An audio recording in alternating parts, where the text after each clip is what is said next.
Good morning guys. ఈరోజు మనము చూపించబోతున్న topic ఏంటంటే ట్రాన్స్ప్లాంటేషన్ రిజల్ట్స్ గురించి చాలా వీడియోస్ మనము మా ఛానల్లో ఉంచడం జరిగింది. అయితే రిజల్ట్స్ గురించి మాట్లాడేటప్పుడు చాలామంది ట్రాన్స్ప్లాంటేషన్ ఏదో ప్రొసీజర్ చేసేటప్పుడు వీడియోస్ కానీ లేకపోతే బ్యాండేజ్ వేసే వీడియోస్ కానీ డాక్టర్ దగ్గర కూర్చొని డిస్కషన్స్ వీడియోస్ కానీ చాలామంది పెడుతుంటారు.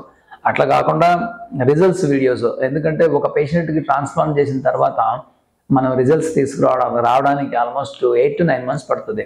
మనం ఒక వీడియో చూపించేటప్పుడు బిఫోర్ అండ్ ఆఫ్టర్ 8 months అన్నప్పుడు ఈ 8 months ఫాలో అప్ అనేది చాలా ఇంపార్టెంట్.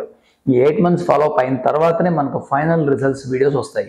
అందువల్ల ట్రాన్స్ప్లాంటేషన్ చేసేటప్పుడు బ్యాండేజ్ చేయడం కానీ, ఇంప్లాంటేషన్ చేయడం కానీ, కన్సల్టేషన్ కానీ అటువంటి వీడియోలకి మరియు బిఫోర్ అండ్ ఆఫ్టర్ 8 months తర్వాత తీసే వీడియోలకి చాలా డిఫరెన్స్ ఉంది. చాలామంది కన్ఫ్యూజ్ అవుతున్నారు, ఇది వీడియోనే అది వీడియోనని. అట్లా కాదు. ఒక వీడియో మనము చేయాలంటే రిజల్ట్స్తో పాటు ఉన్న వీడియో చేయాలంటే డెఫినెట్గా 8 months అవుతుందనే విషయాన్ని చాలామంది గమనించాలి. ఒక వీడియో మీకు చూపించడానికి 2-3 నిమిషాలు పడుతుంది, కానీ చేయడానికి 8 to 9 months పడుతుంది. మనకు ఆ పేషెంట్ కంఫర్ట్గా ఉండాలి, హ్యాపీ ఫీల్ అవ్వాలి, ఇవన్నీ ఉన్నాయి. కాబట్టి రిజల్ట్స్ ఉంటేనే మనం వీడియో చేయగలం. ఇది ఒక ఇంపార్టెంట్ విషయము. అందువల్ల ఈ పేషెంట్లో మనం ఇంపార్టెంట్ డిస్కషన్ ఏంటంటే ఈ పేషెంట్లో బెస్ట్ అవుట్కమ్, బెస్ట్ రిజల్ట్స్ మనం ఏ విధంగా తీసుకురాగలిగినాం అనే దాని గురించి మనం డిస్కస్ చేద్దాం.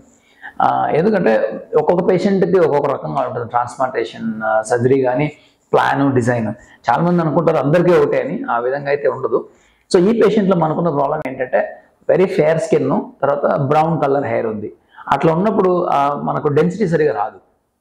అందువల్ల ఏం చేయాలి, మనం అనవసరంగా ఫ్రంట్లో హెయిర్ లైన్ ఎక్కువ ముందు పెట్టుకోకూడదు. కొంచెం ఆప్టిమమ్ హెయిర్ లైన్, పైన హెయిర్ లైన్ తీసుకొని డెన్సిటీ ఎక్కువ ఇవ్వాలి. పర్ గివెన్ స్క్వేర్ సెంటీమీటర్ ఈ పేషెంట్కి డెఫినెట్గా ఎక్కువ డెన్సిటీ మనం ఇంప్లాంట్ చేయాలి, లేకపోతే మనకు రిజల్ట్స్ రాదు. డెన్సిటీ ఒకటే కాకుండా యాంగులేషన్స్ కూడా చాలా ఇంపార్టెంట్.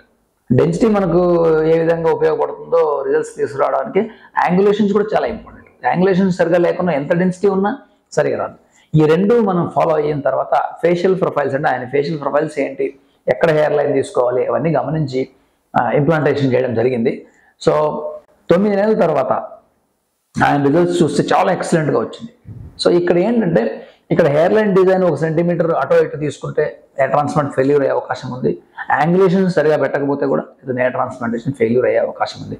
ఈ పాయింట్స్ మనము సర్జరీ చేసేటప్పుడు, కన్సల్టేషన్ చూసినప్పుడు మరియు సర్జరీ చేసినప్పుడు గుర్తుంచుకొని ప్రాపర్ వేలో డిజైన్ చేసి మనం హెయిర్ ట్రాన్స్ప్లాంట్ చేయడం జరుగుతుంది. కాబట్టి మా దగ్గర ఇటువంటి బెస్ట్ రిజల్ట్స్ తీసుకురావడానికి అవకాశం ఉంది.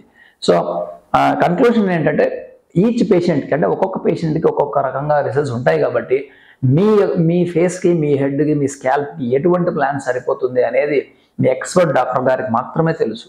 కాబట్టి మీ డాక్టర్ గారిని సంప్రదించి ఎక్స్పర్ట్స్ ఒపీనియన్ తీసుకున్న తర్వాతనే ట్రాన్స్ప్లాంటేషన్ చేసుకుంటే మీకు రిజల్ట్స్ ఏ విధంగా వస్తాయి, దానికంటే ఇంకా మంచిగా వస్తాయి. మామూలుగా అందరూ చేస్తే ఒక రకంగా ఒక మోస్తరు రిజల్ట్స్ వస్తాయనుకోండి. ఎక్స్పర్ట్ సర్జన్ ఈ స్కిన్ కలర్ కావచ్చు, హెయిర్ కలర్ కావచ్చు, ఫేషియల్ ప్రొఫైల్స్ కావచ్చు, మీ ఫ్యూచర్ హెయిర్ ఫాల్ అవుతుందో లేదా కాదా, ఇవన్నీ చూసి ప్లాన్ చేశాడు అనుకోండి, రావాల్సిన దానికంటే ఇంకా బెస్ట్ రిజల్ట్స్ వస్తాయి. అది ఈ వీడియో యొక్క ముఖ్య ఉద్దేశము. Thanks for watching our videos. మరికొన్ని వీడియోలు చూస్తుండండి. డిఫరెంట్ కేసెస్, డిస్కషన్స్, రిజల్ట్స్తో. నేను పెట్టే ఏ వీడియో అయినా రిజల్ట్స్తోనే పెడతాను, ఎందుకంటే పేషెంట్స్కి యూస్ఫుల్గా ఉంటుందనే ఉద్దేశంతో. So thanks for watching our channel and video. Thank you.